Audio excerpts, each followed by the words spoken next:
Next question is explain how to compare EMF of two cells. Explain how to compare EMF of two cells by sum and difference method now. Okay, by sum and difference method. Okay, so this is the next method that we are going to study, sum and difference method. So EMF of two cells can be compared also by sum and difference method. Sum and difference मेथडच्या साहाय्याने देखील आपण EMF compare करू शकतो. So actually what is sum and difference method? So in sum and difference method, what is done? Initially two cells are connected so as to assist each other, and after that two cells are connected so as to oppose each other. Okay, सुरुवातीला दोन sale assist करतील या पद्धतीने जोडलं जातं, and after that two cells are connected so as to oppose each other.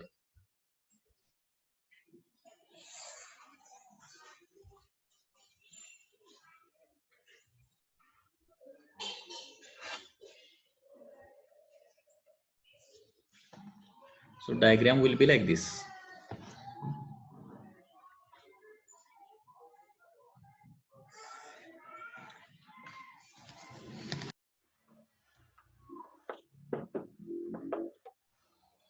हे बघा diagram कशी काढतोय बघा.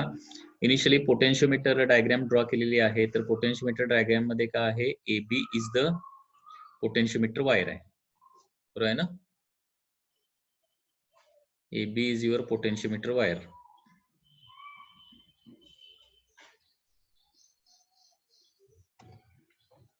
AB is a potentiometer wire, आणि त्या पोटेन्शियोमीटर वायरला काय केलेलं आहे, नेहमीप्रमाणे की K EMF E and variable resistance RH is connected as shown in figure.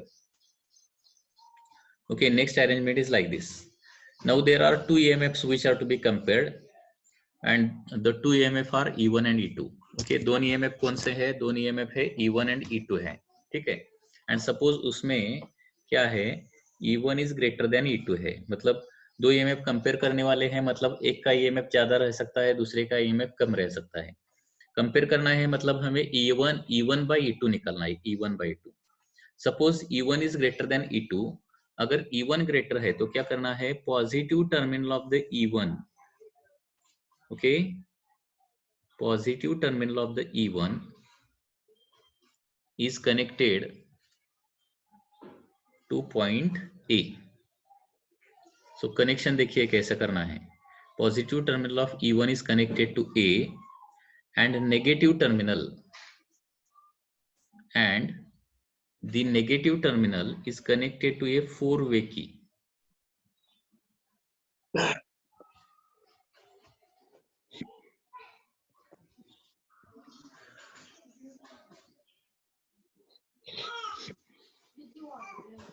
Positive terminal of larger EMF, that is E1, is connected to A, and negative terminal is connected to a four-way key.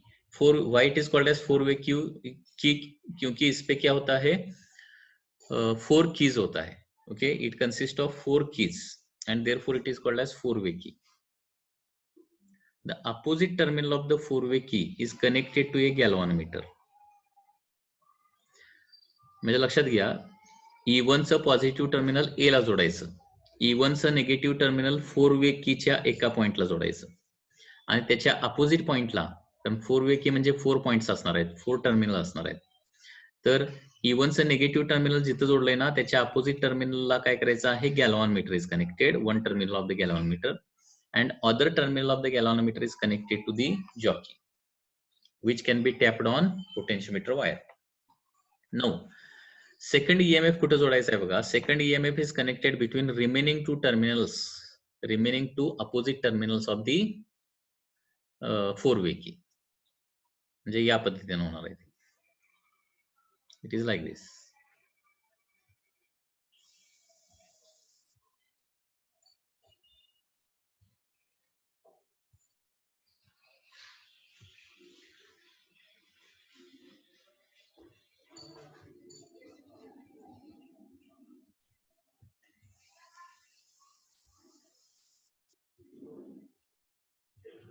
Diagram लक्षात आली का बघा, plus minus and this is E2, हे व्यवस्थित लक्षात ठेवावं लागेल.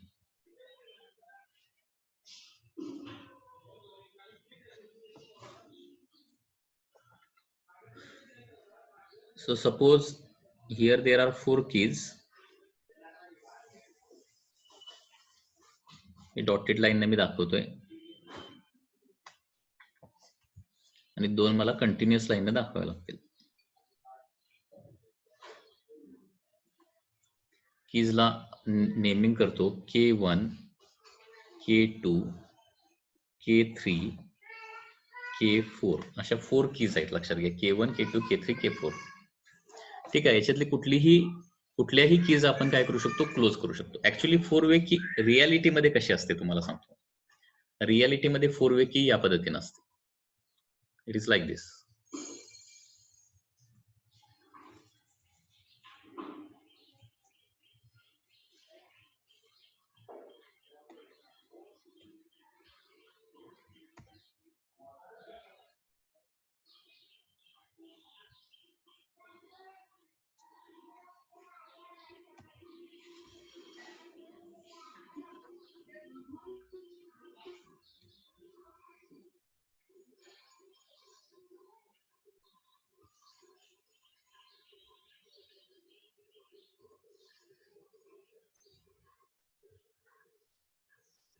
So अशा प्रकारे एक थिक कॉपर स्ट्रिप्स असतात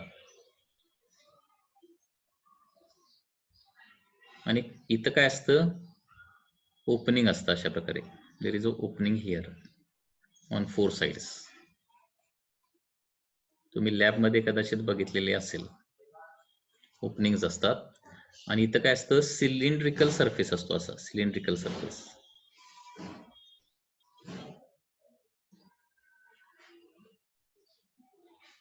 सिलेंड्रिकल सरफेस.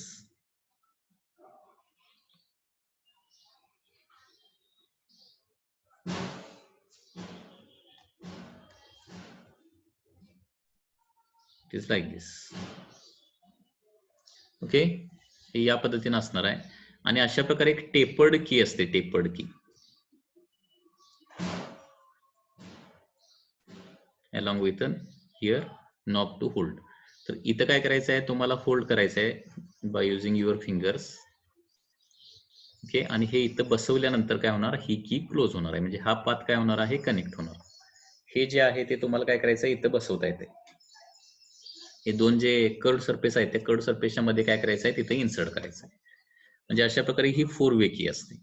म्हणजे इकडे E1 जोडलेला असणार आहे, इकडे गॅल्व्हॅनोमीटर जोडलेला असणार आहे. ओके, इकडं आणि इकडच्या 2 पॉइंट मध्ये काय जोडलेला असणार आहे, तुमचा दुसरा EMF जो काय असेल तो जोडलेला असणार आहे. So this is in reality 4 वे की इज लाईक दिस. ओके, याच्यातली कुठलीही की जी आहे ती आपण काय करू शकतो,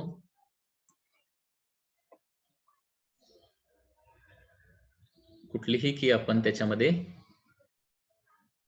क्लोज करू शकतो. लक्षात येते सर्वांना 4 वे की कशी असते. आणि this is the circuit arrangement. Circuit arrangement मी आता एक्सप्लेन करतोय, पुन्हा एकदा लक्षात घ्या. Potentiometer is connected as shown in figure. Potentiometer is connected as shown in figure. Let E1 is greater than E2. If E1 is greater than E2, positive terminal of EMF E1 is connected to point A. Negative terminal of E1 is connected to one terminal of the 4-way key. Negative terminal of E1 is connected to the one terminal of the 4-way key. 4-way key. Okay. Then opposite terminal is connected to galvanometer, and other terminal of the galvanometer is connected to the jockey. Then EMF E2 is connected between remaining 2 terminals of the 4-way key. Remaining 2 opposite terminals of the 4-way key as shown in figure. Okay, so this is the circuit arrangement. Circuit arrangement मध्ये कुणाला problem आहे का, repeat करावं लागेल का?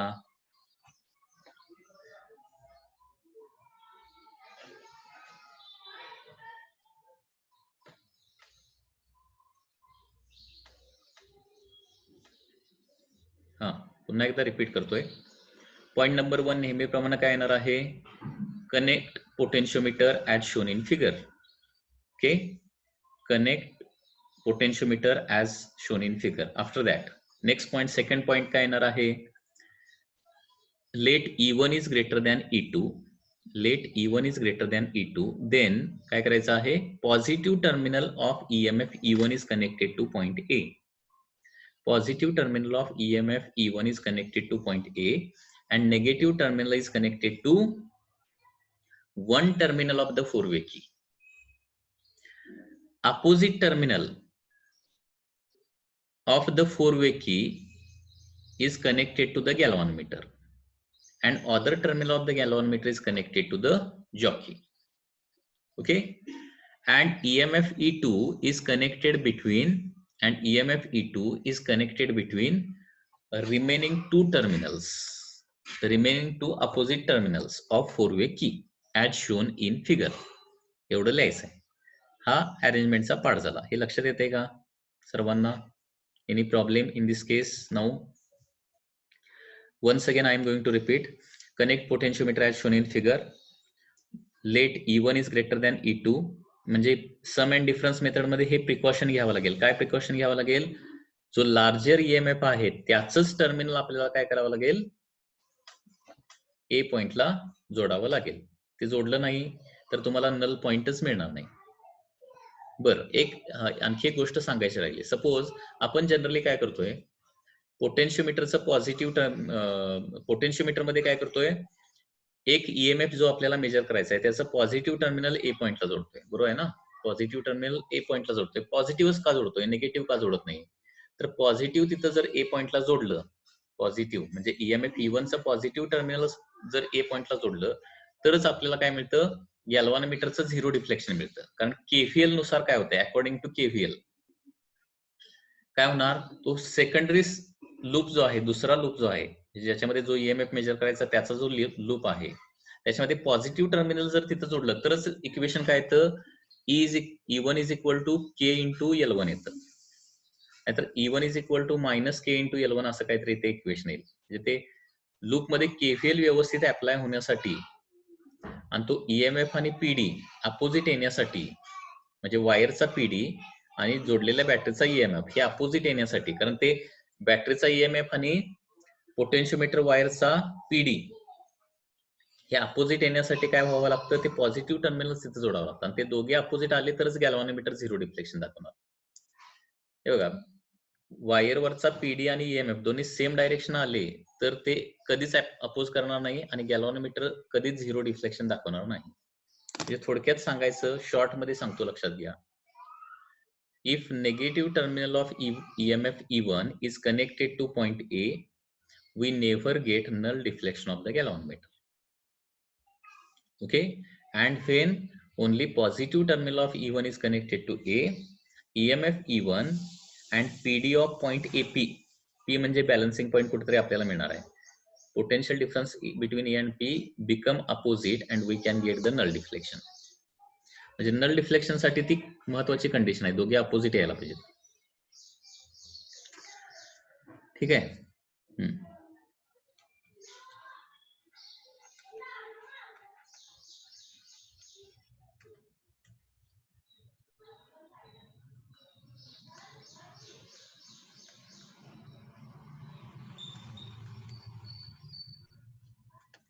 Potentiometer is connected as shown in figure. Second, E1 greater than E2, then positive terminal of E1 is connected to point A and its negative terminal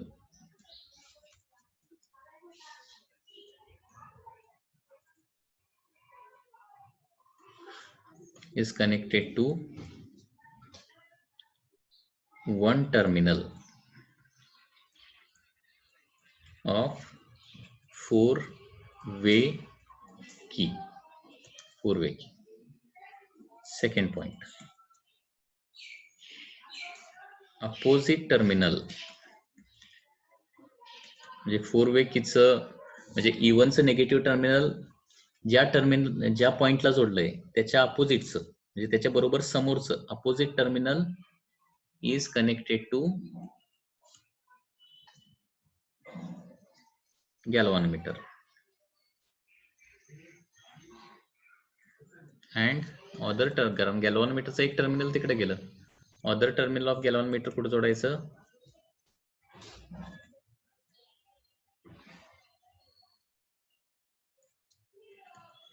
is connected to jockey. ठीक आहे.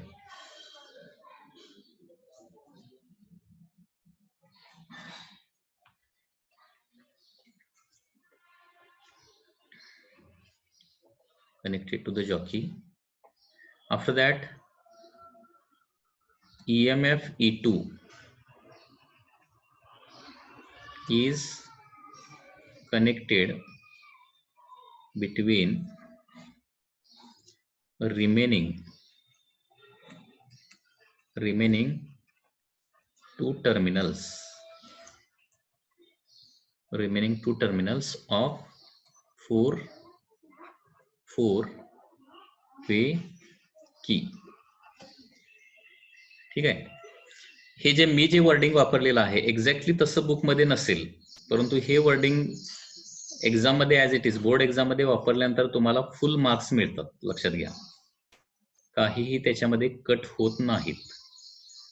एक एक्झाम्पलच जर द्यायचं झालं तर लास्ट इयरच्या last इयरला माझी एक स्टुडंट होते सिया स्वामी म्हणून, ओके. तर मी जे नोटबुक मध्ये लिहून दिलेलं होतं बोर्डशी रिलेटेड सांगायला लागलोय, स्टेट बोर्डशी रिलेटेड, ते आहे तसं तिनं सगळं व्यवस्थित प्रिपेअर केलं आणि बोर्ड एक्झाम मध्ये लिहिले. तर त्याचे मार्क्स होते एक्झामला 99 marks in physics. Okay, she got 99 marks in physics. त्याच्यामुळे ते एक रेकॉर्ड आहे. तुम्ही यावर्षी 100 मार्क्स मिळवता ते काय बघूया फिजिक्स मध्ये बोर्ड एक्झामला.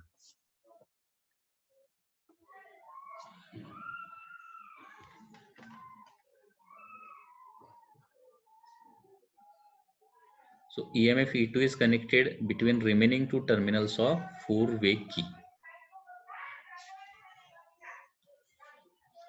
आता याचं वर्किंग होणार आहे.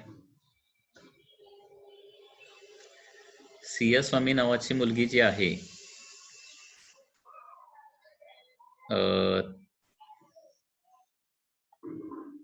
सिया स्वामी नावाची मुलगी बोर्डमध्ये म्हणजे नीटला एवढे तिला चांगले मार्क मिळाले नाहीत, परंतु बोर्डला खूप छान मार्क्स मिळवले तिला. सध्या ती इंजिनिअरिंगला आहे, सध्या ती इंजिनिअरिंग करते.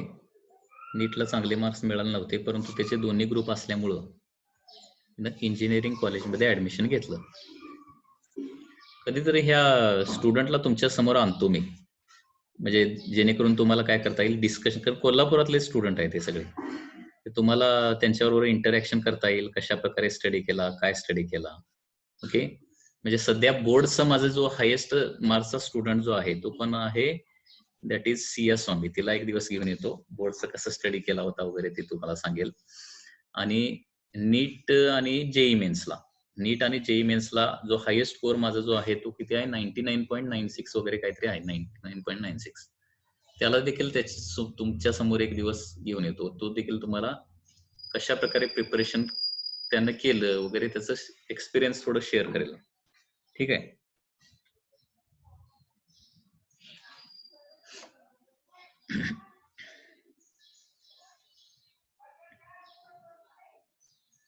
या बॅच मध्ये दीप्ती कानकेकर एक मुलगी आहे, तिला माहित असायला पाहिजे सिया स्वामी. बोर्डवर त्याचा फोटो असायचा कायम तिथं.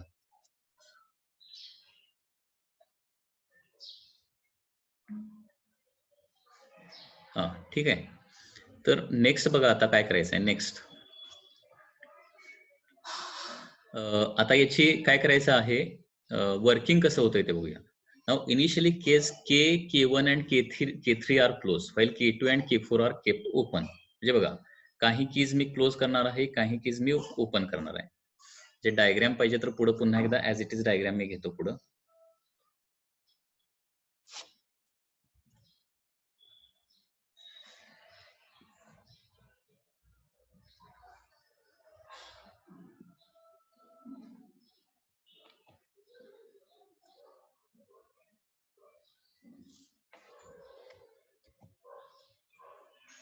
हे बघा आता काय करायचं आहे याच्यामध्ये कुठल्या कीज मी क्लोज करणार आहे, K2 आणि K4 ओपन ठेवणार मी आणि काय करणार आहे that is K1 and K3 are closed now. या कीज क्लोज करणार आहे. ओके सो सुटेबल व्हॅल्यू जो point number next point number किती आहे that is point number 4. Point number 4 will be like this. Okay, that is suitable value of RH is adjusted. Suitable value of RH is adjusted and keys K, K1 and K3 are closed. Suitable value of RH is adjusted and keys K, K1, K3 are closed so that EMF E1 and E2 assist each other. लक्षात येत आहे म्हणजे K1 keys कुठल्या करायच्या आहेत close, फक्त K, K1, K3 फक्त close करायचं आहे. K2, K4 जे आहेत त्या काय ठेवायच्या आहेत, ओपनच ठेवायचे आहेत, तिथं काय कनेक्शन येणार नाही. आणि अशा प्रकारे केल्यानंतर ही अरेंजमेंट कशी होणार बघा की हे बघा सुरुवातीला EMF E1 येतोय बरोबर आहे ना, हा E1 आहे, हे पॉझिटिव्ह टर्मिनल, हे निगेटिव्ह टर्मिनल. आता E1 चं निगेटिव्ह टर्मिनल K1 मधून कुठे जाणार आहे, E2 च्या पॉझिटिव्ह टर्मिनलला जाणार. दिसतंय का डायग्राम मध्ये पॉझिटिव्ह. आणि E2 चं निगेटिव्ह टर्मिनल कुठे जाणार बघा, E2 चं निगेटिव्ह टर्मिनल या पद्धतीनं K3 मधून गॅल्व्हॅनोमीटर कडे जाणार आणि गॅल्व्हॅनोमीटर मधून ते मग जॉकी कडे जाणार. आणि हे बघा बॅटरी अशा पद्धतीनं एकमेकाला जोडल्या, प्लस मायनस या पद्धतीने जोडल्या तर काय होतं, total EMF is equal to काय होणार आहे, E1 प्लस E2 होणार आहे, इथं ऍड होणार. So suitable value of RH is adjusted and keys K, K1, K3 are closed so that EMF E1, E2 assist each other and net EMF in circuit is E1 plus E2. Net EMF in circuit काय येणार आहे, E1 plus E2 येणार आहे. ठीक आहे, net EMF in circuit काय येईल, E1 plus E2 येईल. And balancing length is obtained. And balancing length is obtained. आणि balancing length आपल्याला मिळेल. Balancing length is obtained, that is L1. म्हणजे जॉकी काय करायची, पोटेन्शियोमीटर वायरवर टॅप करायचं, ते सगळं लिहायची काही गरज नाही. टॅप करायचं, कधीपर्यंत टॅप करायचं, जोपर्यंत गॅल्व्हॅनोमीटर 0 डिफ्लेक्शन दाखवत नाही तोपर्यंत. And balancing length L1 is obtained. ठीक आहे. सो बाय पोटेन्शियोमीटर प्रिन्सिपल इथं काय येणार बघा, बाय पोटेन्शियोमीटर प्रिन्सिपल, आता by potentiometer principle E1 plus E2 is equal to काय येणार आहे, K इंटू L1 येणार. So this is equation 1. E1 plus E2 is equal to K L1 येणार.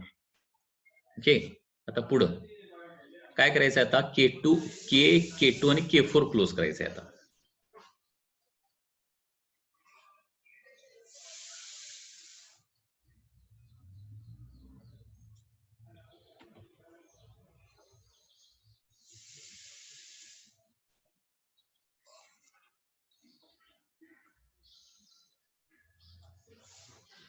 Okay, point number 5. Point number 5 मध्ये काय करणार बघा, नाऊ K1 K3 जे आहे ते काय ठेवणार आहे मी ओपन ठेवणार आहे. K1 K3 are kept open.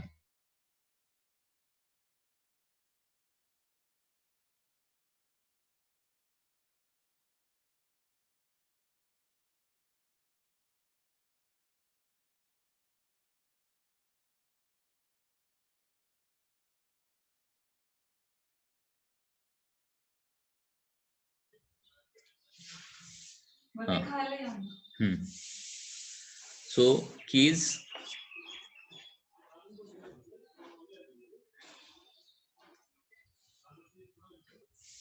आता काय करायचं आहे हे K2 आणि K4 जॉईन करायचं आहे. Okay like this. So K1 and K3 are kept open.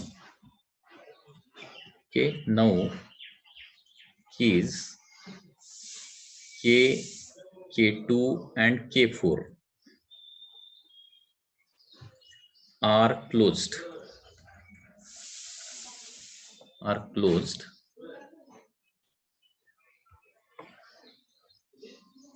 Now keys K1 sorry केस कुठले आहेत बघा. K1 आहे, K2 एक आहे आणि K4 are closed. File K1 and K3 are kept open. जेणेकरून काय होईल so that EMF E1 and E2 oppose each other. म्हणजे ते दोन्ही एकमेकाला काय करणार आहेत आता अपोज करणार आहेत. म्हणजे बघा इथून दिसतंय का बघा सुरुवातीला काय येणार बघा हा EMF E1 तर ऍज इट इज येणार त्याचं काय ओरिएंटेशन चेंज होणार नाहीये. So this is E1 plus positive terminal negative terminal. आता E1 चं जे नेगेटिव्ह टर्मिनल आहे ते काय होणार K4 मधून E2 च्या नेगेटिव्हला जाणार आहे. म्हणजे E2 चं नेगेटिव्ह टर्मिनल येणार आहे.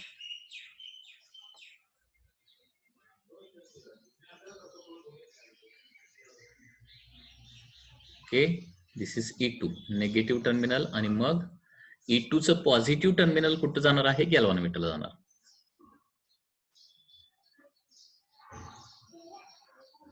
Galvanometer and then jockey.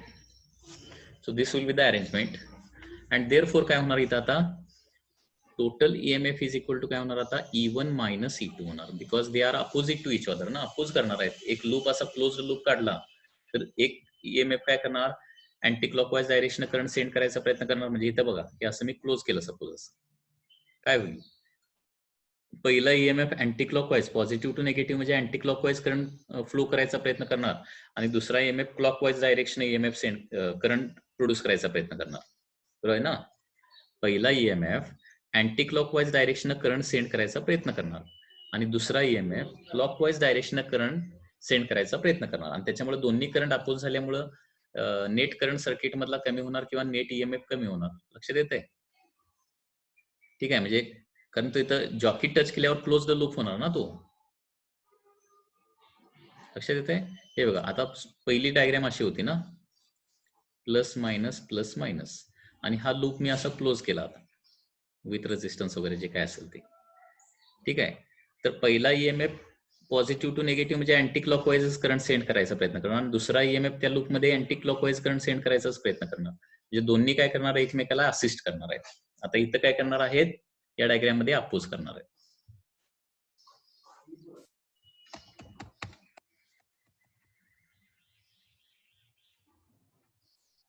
So E1 is equal to E1 minus E2. आता काय करायचं आहे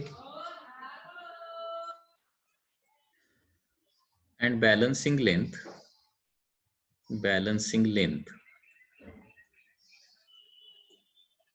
L2 is obtained. Okay L2 he balancing length आपल्याला मिळवणार. ठीक आहे. सो बाय पोटेन्शियोमीटर प्रिन्सिपल आता पुन्हा एकदा काय होणार बघा बाय पोटेन्शियोमीटर प्रिन्सिपल